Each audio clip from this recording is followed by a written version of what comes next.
you can launch a Google Meet with no one in it but you.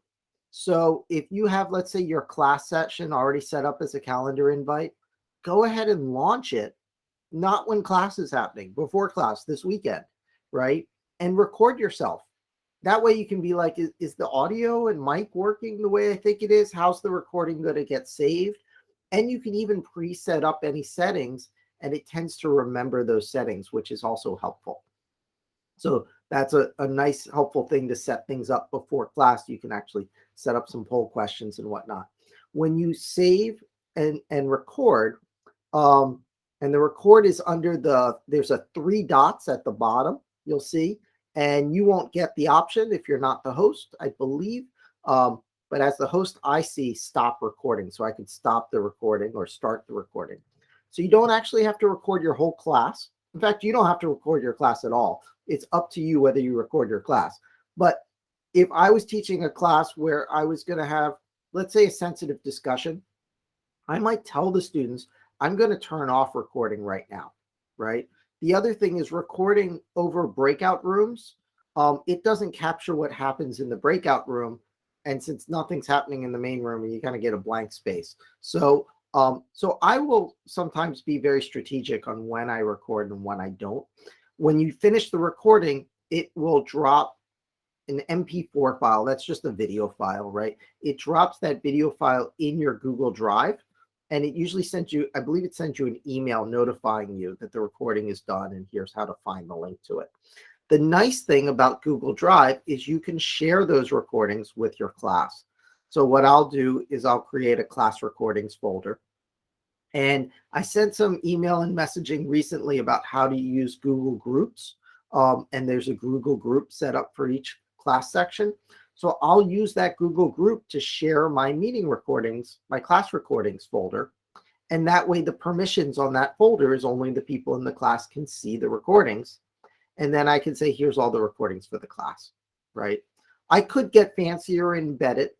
And if I have a student who I know has an accommodation, I'm going to want to close caption those recordings. And so I'll probably push them up to YouTube as unlisted things so they can get closed captioned. Just for any of you, if any of you have some hearing impairments or worried about the audio quality, at the bottom, there's a CC, turn on captions button. And what I'd suggest is, even if you're not, try it. Click the turn on captions. And what you'll notice is as I talk, you'll see the captions appear in live real time. And it'll even try to correct the pronunciation. It's not perfect, but it's surprisingly good. And it's a great fix for someone who's maybe has some hearing difficulties. So great thing to use and take advantage of. Okay, so I shared, and thanks Rebecca for resharing that with Al. Is everyone able to get into the Google Drive? If not,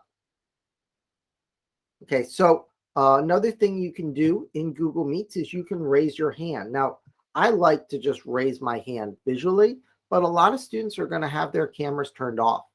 And so there's a hand icon at the bottom. And if I click it, everyone hears a little beep and you'll see a little hand next to me, right? And actually, since my mic's unmiked and I've talked, it actually will remind me to maybe take my hand down, right? Because otherwise, to kind of take it down. So that's a great way that students can not interrupt you and participate and be heard. Okay, so I haven't heard anyone say they can't get into the session. So what I'm going to do next is send an initial survey. Now, I like to use Google Forms. And so that's what I'm going to use. Let me grab the link for that. And I'm going to paste this link right into the comments.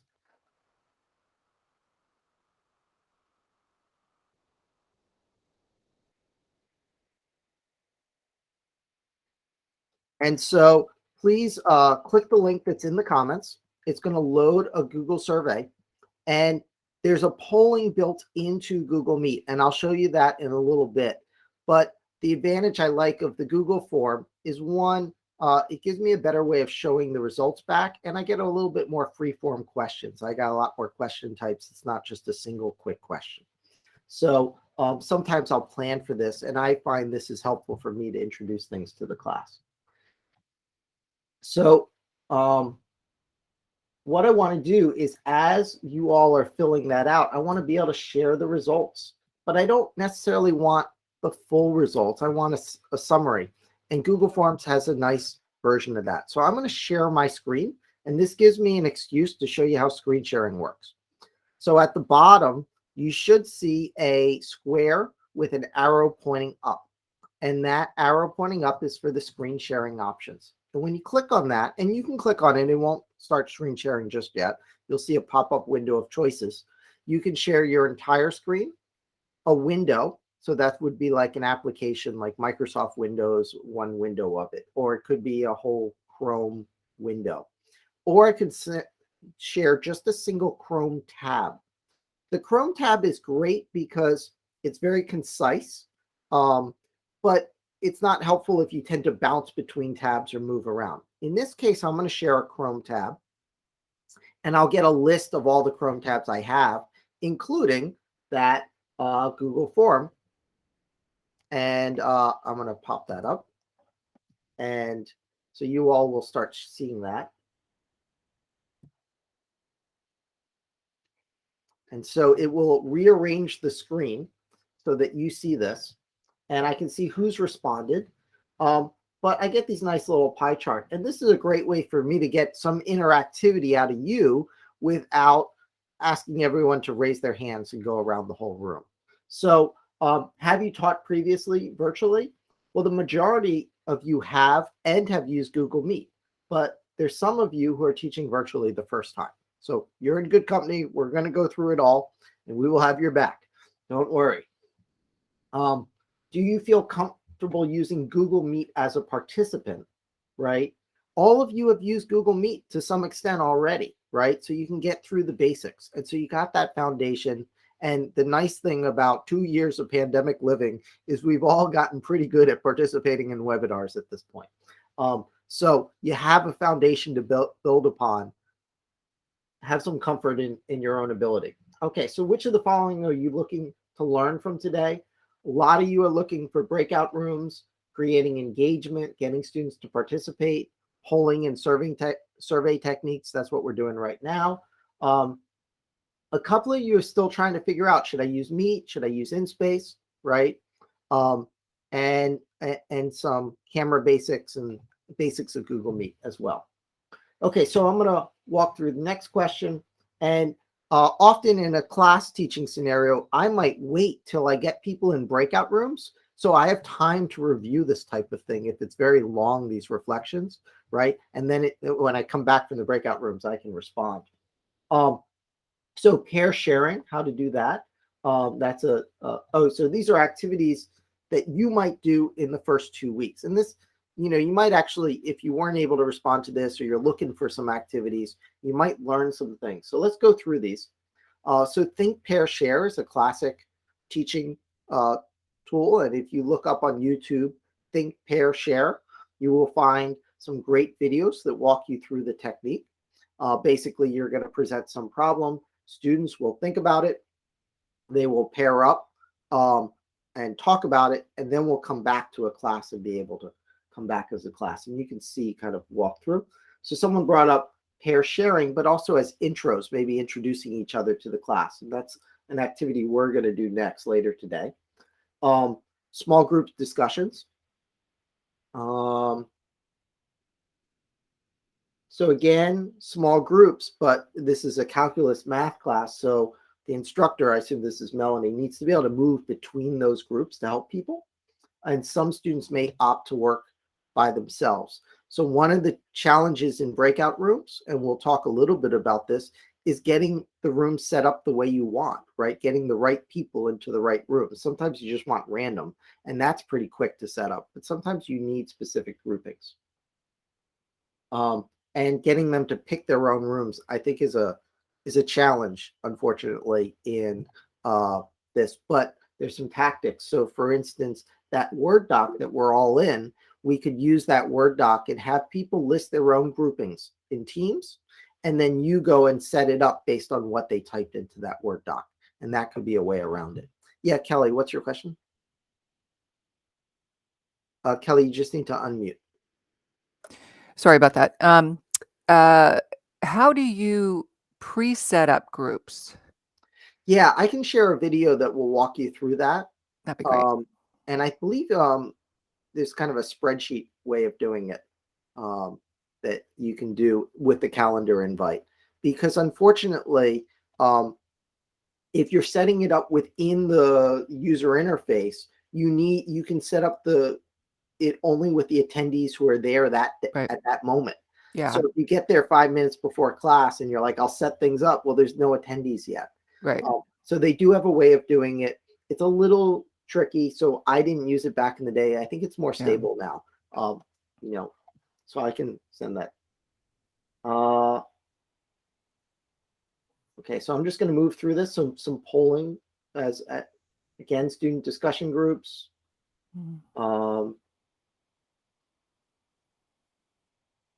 So everyone reads a different article, shares back, some rapid brainstorming techniques. So there's some good ideas here. So let's try one of these ideas. I'm going to tell you the tactic I use my first day, and it's going to get us into breakout rooms. And I'm going to double check from my notes that I'm actually on target. Okay. I have one other thing. So couple tips and tricks. One is the mute button. If you hover on top of the mute button, I'm on a Mac, so Open Apple D will mute my mic. I'm not sure on Windows if it's Control D or not, but if you hover on top of the mic, you'll see that option. That's handy to know a keyboard way that I can.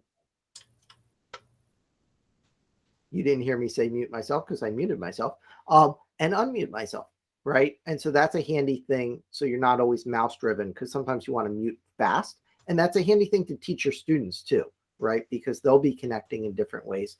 And one of the other things you may want to do early on is ask your students how they connected. I was pretty sure you would all connect via a computer that was decent, but some of your students will need to connect via their phone for some reason, some of the time. And then you're kind of limited in what they can do. So it's helpful to kind of pick up on those things, right? Of what are they able to do? Are they able to unmute themselves and talk? All right, so let's look at a breakout activity. And in order to do this, I'm going to stop sharing for a second. So again, I'll click on that square at the bottom with the arrow. Mine will let me stop sharing. Obviously, you're not sharing yet. The nice thing about Google Meet is by default, your students are going to be able to share their screens as well. But you can manage all that. When you're the host, you'll get a little extra shield in the bottom right. And this is why I would suggest launching your own class session before class starts, where you're the host and you can really see this stuff. So what I'm going to do is I'm going to share my own tab, and I'm going to share this meeting, which is very weird because we're going to get this horrible tunnel vision. So just deal with it for a second.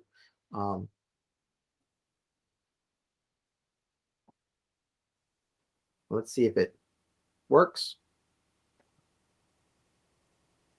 Okay, so we get that horrible tunnel vision effect, but don't worry, we got a little fix. We're just going to shrink our screen here. Yep. Just so the tunnel vision isn't as terrible for all of you. I think that looks okay.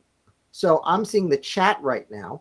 If I wanted to see those host controls, which you don't have, I can control this. I can say whether I want students to be able to share their screen, send chat, turn on their microphone, turn off their video. I leave all this on. I don't like micromanaging this stuff. I want them to have this ability. I want them to be able to fully participate. And I think our students are really good about these things. So there's a little geometric shapes, the triangle, a square, and a circle. And that gives you a bunch of activities that you can use that are class style activities. And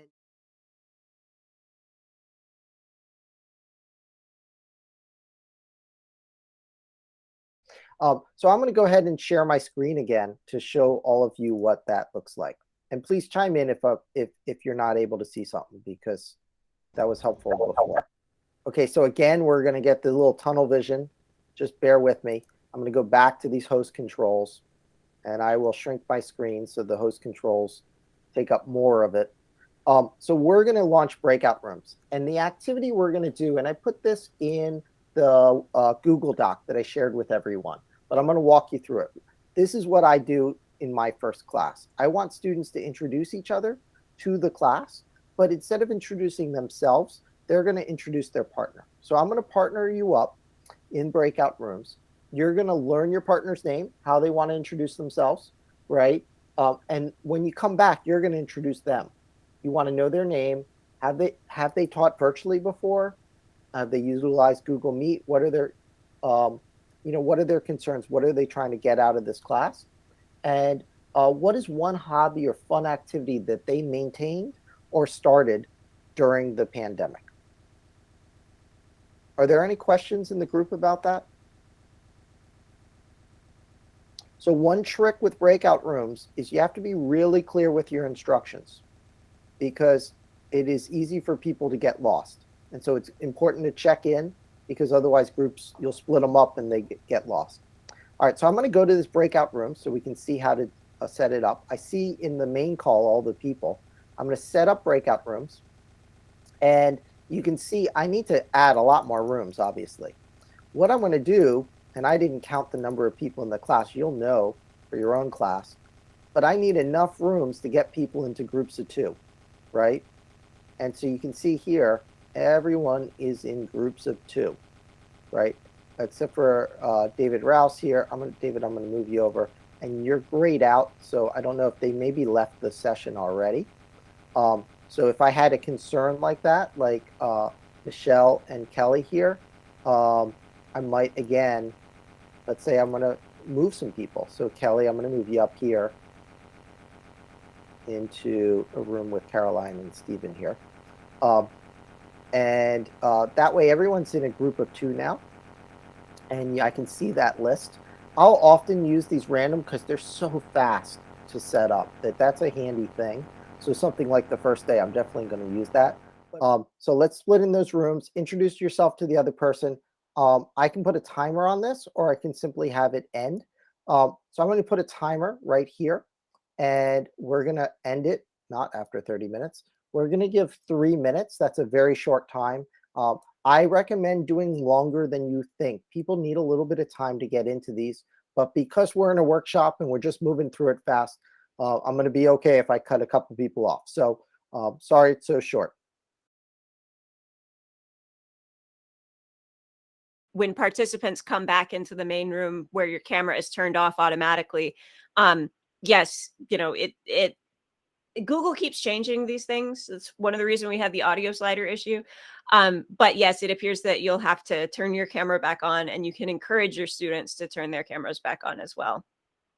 Yeah, and I can kind of understand why they did that, because a lot of times in small sessions, my students will enable their camera when they're talking to each other in breakout rooms, where they don't really want it in the whole class.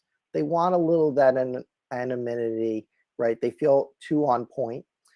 I will say my own personal thing, I tell my students, because we can't require students to turn on their video cameras, but I tell them that it is so helpful if at least a few of you leave your video camera on, because otherwise I'm talking at a green dot on the screen, right? I just stare at my screen and I pretend there's people there. But if I can see one person, I can see their facial expressions, and my lecture is going to be more engaging, right? So if one of you can do that for me, it's very helpful. So that's what I tell my students, and to start to build that comfort. So a couple other things. You notice the breakout rooms is a little overwhelming, right? Especially in a large group like this, and can be a bit to manage. It takes some practice. Now, there are some tricks. If we went back in breakout rooms, it's going to automatically use the same groupings. There are some hiccups, right? So we have one person, Sephora, who called in on her phone, right? And when you call in on the phone, it is a separate connection. And I forgot this in my haste setting things up and with the number of people that are in here. And so Zipporah's connection on her phone went into one breakout room and her video went into a room with Rebecca, right? Which was very confusing. So there's obviously some tricks and some time to sort these things out. So I'm going to answer some questions. I saw there were some hands raised. Yeah, Megan? So another thing that I just want to make sure that I fully understand, I hate to say it, but I really enjoyed Zoom. But when we come back from breakout rooms, we also have to join again. I was given a prompt to join the main meeting again. I was actually given 2 or 3 prompts to join back into the breakout room, the camera and audio and to join again. Is that true? Is that what my students are going to have to do as well? Yeah. So I think what they're trying to resist is in Zoom, you can feel like you're just ripped out of the room suddenly, right? And it's very rough. So this way, students can wrap up and say a few sentences to each other and finish their sentences before they rejoin, right? So it gives them a little time. I do think there's a cutoff, but the cutoff isn't even displayed. I think it's 1 minute. And so they get that button. If they choose not to respond to the button, eventually it's going to yank them out, but it gives them a little time to just finish their conversation. I want to clarify there that one of those rejoin prompts had to do with the fact that this call is being recorded, and that you were being prompted to consent to be recorded when you come back in case you didn't know that, in case the call wasn't being recorded before you went into breakouts and because the breakouts themselves aren't recorded. Thank you for that clarification. Yeah, thanks. I too, though, I will say in the breakout, I was cut off. So I did get the timer button above, and which is very good to pay attention to, and it was red, but then it did break me off. And, I did not see my partner again after that. I was broken off and asked to rejoin the group.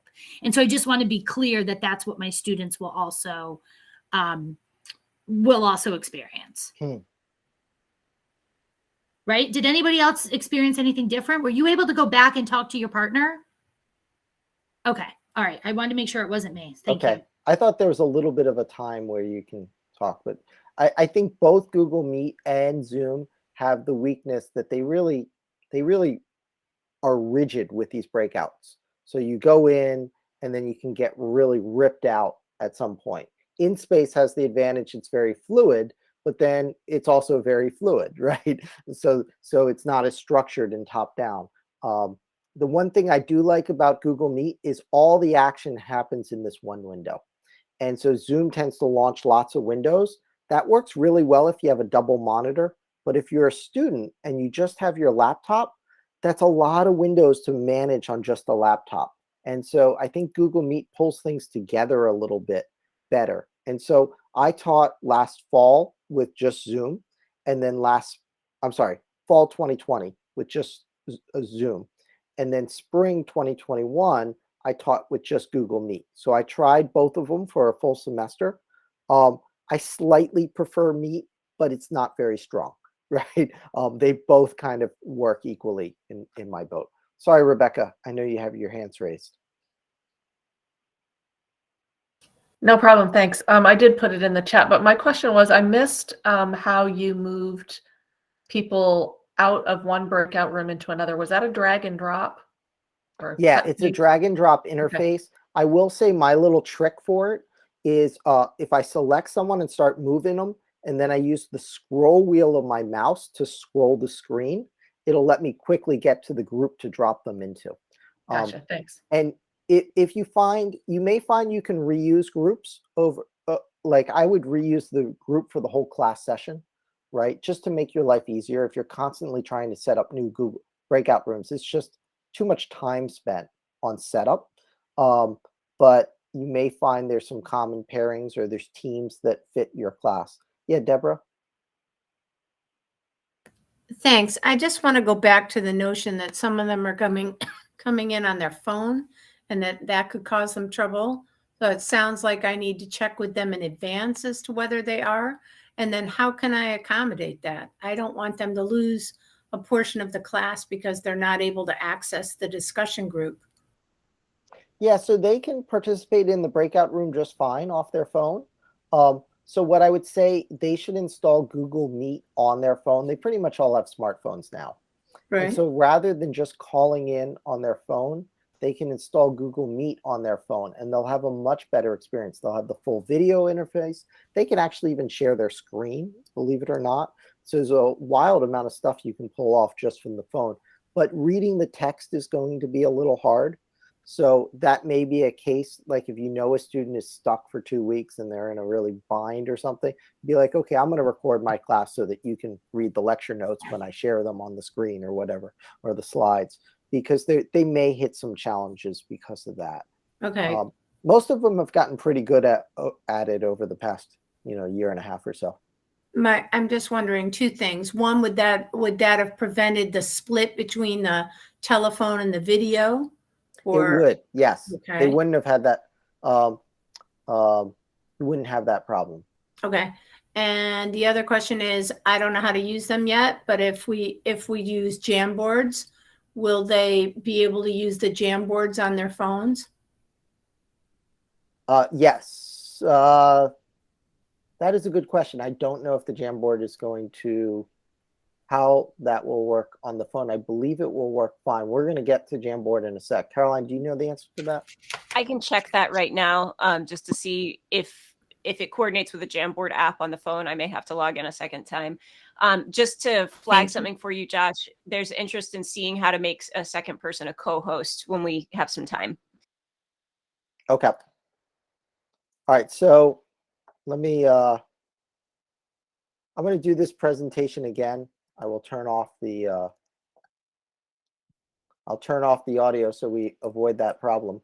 And again, we'll get this picture-in-picture. So I apologize for the weirdness. Trying to teach Google Meet from within Google Meet could be a little bit of a problem.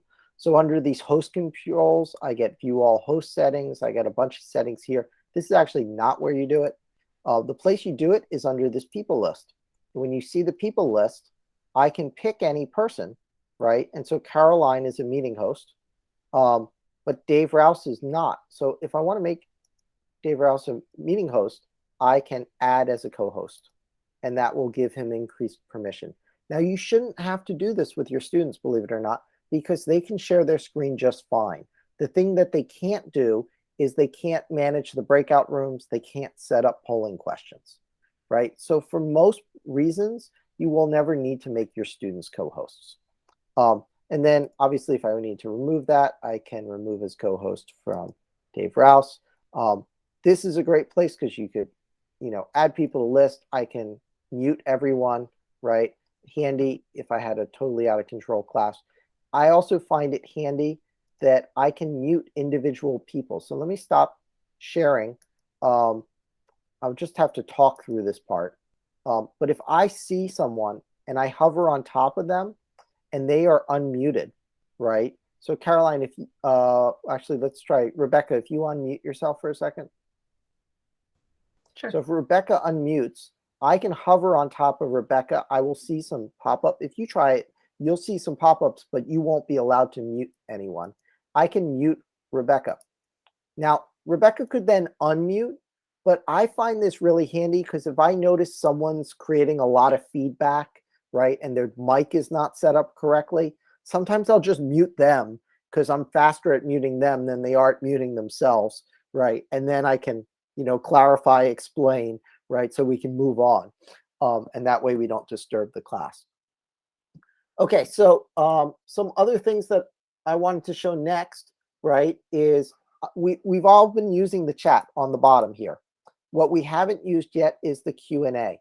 So under activities, there is a Q&A, and I turned on the Q&A for the class. So what I'm going to ask is if you go to the Q&A under activities, ask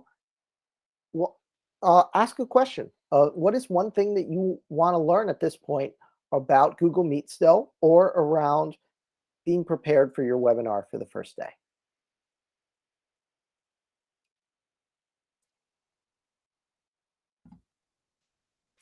And so this is just an alternative to using chat to gather these.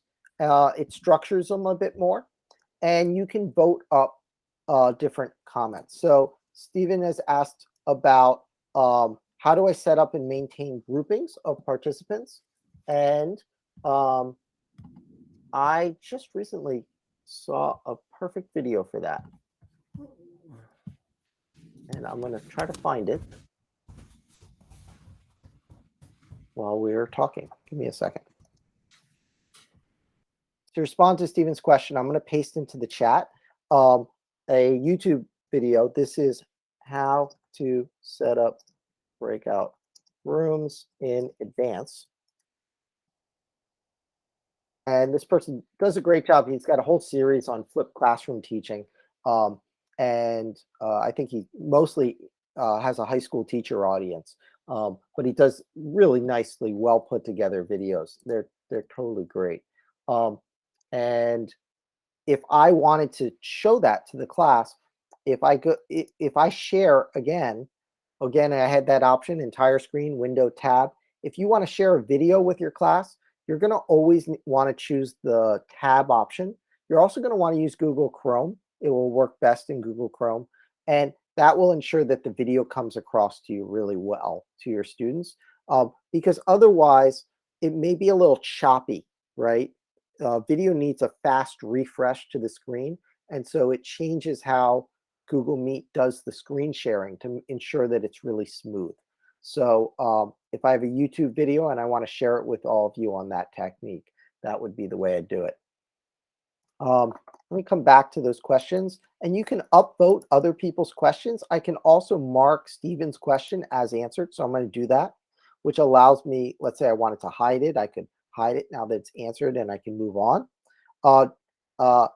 Yeah, Jeff asked about showing more than 9 windows. So you can change your own layout of what you're seeing on the screen. So click the 3 dots for more options at the bottom and then choose change layout. When you get to the change layout option, you have a couple options. There's like a sidebar, a spotlight view that we only see one speaker at a time. But that tiled view, you can set how many tiles. And there's just like a drag and drop slider that will run all the way up to 49 participants on the screen at a time. So you can get lots of little windows. There is some limitation in terms of bandwidth. And every once in a while, because of bandwidth, it may chop it down a bit. Okay, so other questions. Jennifer asked, like to know about polling. I'm going to do that next, Jennifer. Scott asked, how do I use this to do individual meetings? And that's actually a little bit tricky, right? So one tactic you can do is you can create a breakout room where you have one room be the whole class and the other room be one-on-ones. And that's not a bad tactic to use. The other tactic you can use is you can have a separate Google Meet for breakout room for the one-on-ones and just bump over into that one when you need to do that. I think that's what Murat was using this technique a lot in his class. You could, if people were working individually, literally run everyone into breakout rooms where they're the only person in their own breakout room. And then you could just move between them also. But then they wouldn't be able to interact with each other while you're going around. So it really kind of depends your scenario. You might want them interacting and working on activity while you move around. Yeah, Deborah, what's up? So, but individual meetings, if the question was about just having a one-on-one meeting with a student, didn't they say that Canvas now has that capability? Can we do that in Canvas? No, Canvas doesn't have that ability built in. You can use either InSpace or Google Meet to run your virtual thing. And Caroline, I don't know if you can grab it. There's a CLT article on office hours, and I have a video that walks you through how you can use Google appointment slots to get people to sign up for office hours. And you could either run your office hours in InSpace or in Google Meet. And I find it great to meet one-on-one virtually. Like, I think it works really well. And the reason why I use those appointment slots and suggest that tactic is particularly for adjuncts is you can set up blocks of time that are like, these are the times you're available to sign up. But what I don't want to do, I don't want to hang around and see if anyone shows up.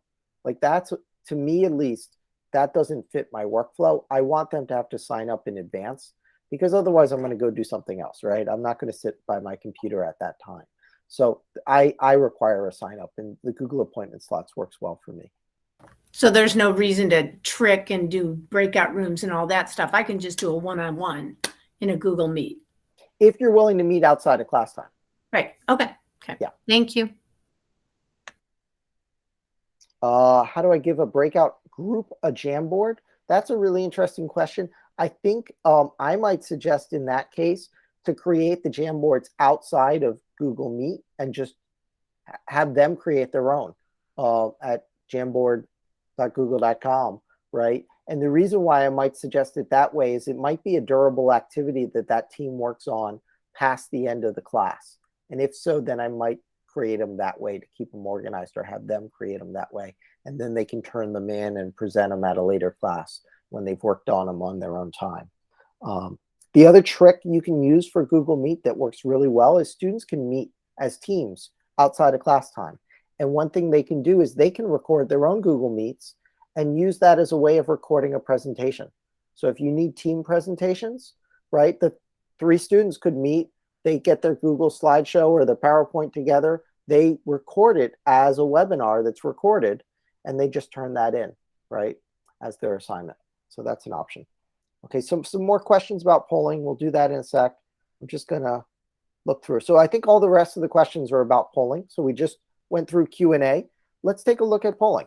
So I'm gonna go over to polling, and I'll let you all figure out the interface because it's really easy. I'm gonna start a poll. The only choice is a multiple choice question, right? And so I'm gonna ask a multiple choice question of all of you, right? And in this case,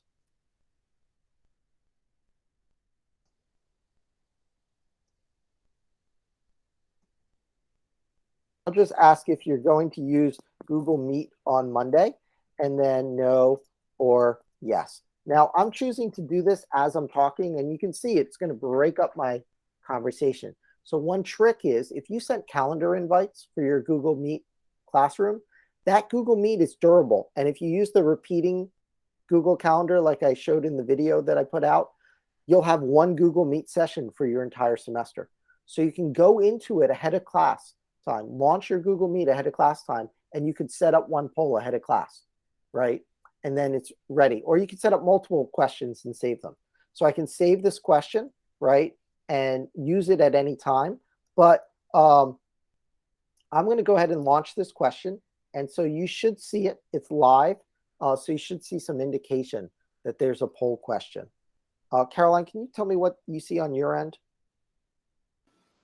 Are you looking for feedback from a student end or from a host end? Because I'm seeing the host end. Oh, sorry. You have the host end. Hang on, end. let's ask Rebecca. I'm not seeing anything yet. Okay, so what you might need to do is you'll see on the bottom right-hand corner, there is a triangle, square, and circle. Click on that icon, and you might have to go under Q&A under that, and you should see the poll question. So 10 of you have already said yes, you are going to use Google Meet on Monday. Sorry, I said Monday, but you might be teaching on Tuesday. I mean, for your first class. Sorry, I was rushing. Sometimes you might want to leave a pretty open-ended one, you know, like rate on a scale of, 1 to 5, your understanding of this topic, or do you want me to go into more detail and just pre-populate like, yep, I totally got it. It would be great if you reviewed more, or I'm totally confused, right? And now we have an anonymous poll that you can just keep reusing that question again, right? And use it throughout your class. Sure, Pat, I can share that. It's going to be a little quirky, of course, sharing from within here. Thanks, Josh. While Josh is setting that up, I do want to note that the CLT does have an article and I believe a video that shows these features. The cosmetic details are a little bit off in them because we haven't updated it in the last couple of months since Google keeps revising Meet, but it is useful for figuring out the basics of how to set up polls and breakout rooms because they still work the same way. I'll put the link in the sidebar. Okay, so the weird quirk of me sharing my Google Meet and turning the presentation audio off is I couldn't hear Caroline speaking. So I know she's muted her mic. I'm going to go now, but I may not fit or may repeat exactly what she said. So I apologize. So I'm going to end this poll. All of you look like you're sold on Google Meet. You're going to use it next week. And I'll end this poll. I'll go ahead and create a new poll. So I'll create a poll question. And you can see it's a very straightforward.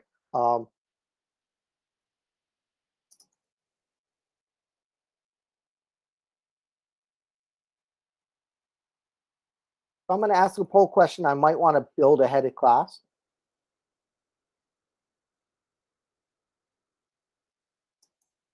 So I totally get it. Move on. Please review a bit more, or I'm lost. Help, right? Maybe I'll just leave it as I'm lost. Otherwise, it's a little too blunt. Okay, so I can save this so I don't have to launch it right away. So I have it ready to go. And so you can pre-go in before class and set up a few of these that you save, right? And obviously you can come back and you can delete any. So I could delete this poll, right? If I launch this poll, then you will all then see it. So that's the basic tactic. And you can see this poll that I've already used, it ended. I believe that's one thing that's a little quirky. I don't think it's easy to reuse polls. Yes, and only the host can edit the poll. All right, I'm going to stop presenting so I can hear people again.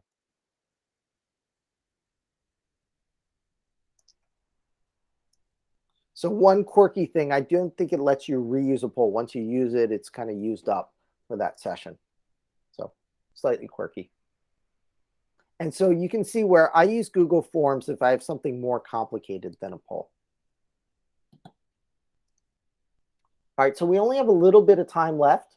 One thing I wanted to do, just going to relook at my list to make sure I cover stuff. I want to talk a little bit. Let me look at your question, Stephen. One thing you may want to talk to your students about with the chat is I find it's hard for me to monitor the chat while I'm talking. And so I'll get lost in the moment. So I actually either I'll designate a specific student as a helper, or I'll just tell it to the whole class and say, look, if anything's lingering in chat, I probably just didn't notice it. Can you just turn off your mic and just tell me, hey, Josh, so there's a couple questions in the chat for you, because I'll just get lost in the moment. Okay, so Deborah's taken off for the in-space workshop, which is awesome. So if you haven't, take care, Deborah.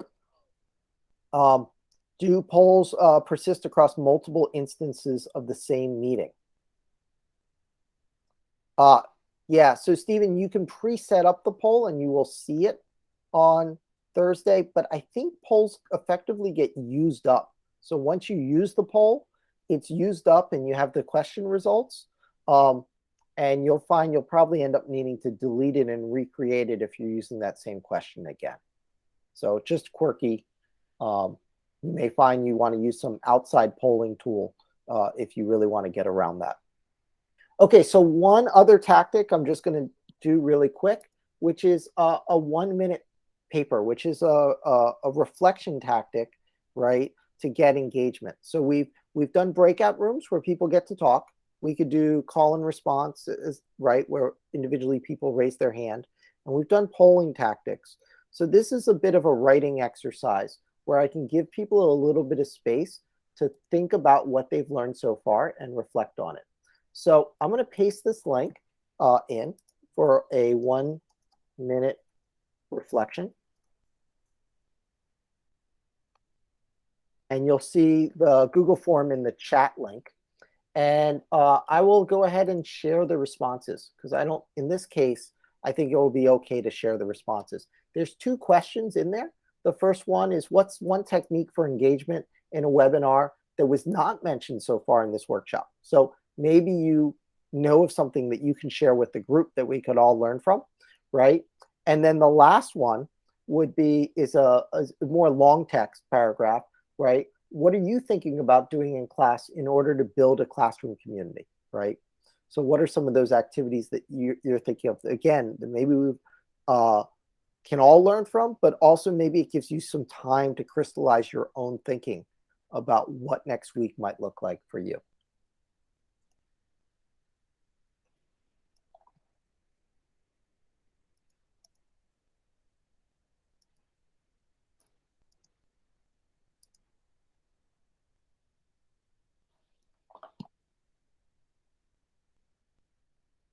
So one thing I like about the response view of Google Meet in this case is that the responses are slightly anonymous. So I know because only one person responded that, right? This is Pat's response, right? It's not super anonymous.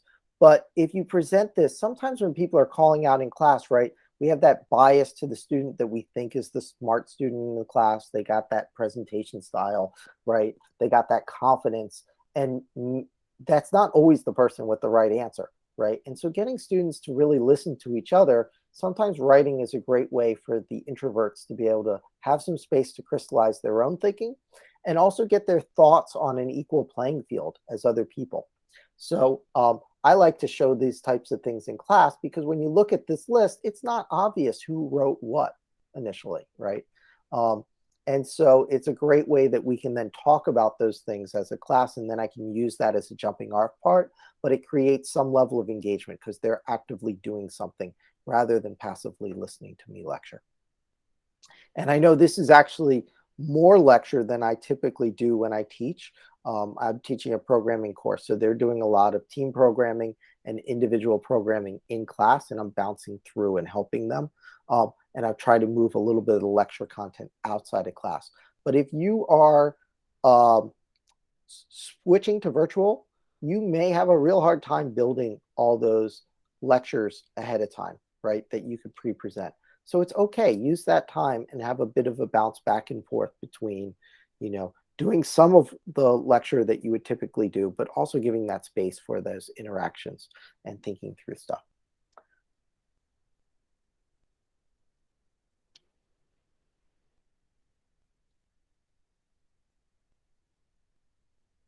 Yeah, so emojis is a really good tactic that people can use.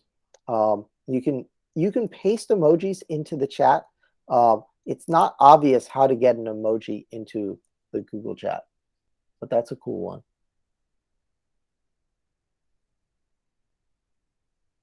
Yeah, and breakout rooms is one of those things. The first time, cut yourself some slack, right? Don't maybe split them up into slightly larger groups, make them last a little bit longer or be a little more open-ended and move between them to clarify, and you'll figure it out. It's the kind of thing you have to repeat.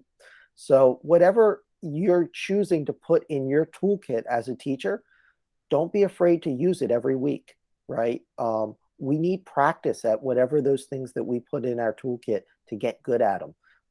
You can't just use them one and then be like, I'm going to do something new next week and something new next week, because your students won't be used to it either, right? They need to see that bit of repetition, they get used to it, and they're able to put that to the side and focus on the content. So thanks all. I know we are pushing time and probably out of time. So I'm going to stop screen sharing again so I can see everyone's face of who's left. And I will stick around and answer questions. And Caroline, I'm sure, will post the video up of this when the recording's available. And thanks so much and awesome luck next week. Yeah. And I'm interested in the answer to Stephen's question. Oh, what was Stephen's question? I have Sorry. an extra question. As the host, how do I move between breakout rooms? Yeah. So in that breakout room view, I can join and move between breakout rooms. I wish the students could move themselves between breakout rooms. There was a way to turn that on, and they don't currently have that. And then there's an edit button to edit breakout rooms. And when I click that, I can then rearrange the breakout rooms, because I'll find what'll end up happening is the first thing I do when I do breakout rooms, I'll often quickly move between the groups, every single group. I'll just bounce between them. And just to make sure everything's working. And I'll find one group where someone's audio doesn't work, or they logged into class, but they're really checked out. right? And they're not doing anything. And I'll be like, let me move you to a better group. And so then I can edit breakout rooms, drag them up into a better group. And that's all from activities, sidebar, breakout rooms, and then all this editing happens in that Exactly. same sidebar. Yep, exactly. It's all in that sidebar. I put in the Word doc a link for Google Meet breakout rooms, and there's a video, and that video really will walk you through the process pretty well. And I'm also going to add to that video. Hold on, let me see if I can find it. Someone asked me earlier how to set up breakout rooms in advance. I'll add that to the Google Doc as well, because that's a useful thing. I haven't personally done it, so I don't know the process that well. Thanks, Josh. This has been really helpful. Also, thanks, Caroline. Thanks, Stephen. Good luck next week.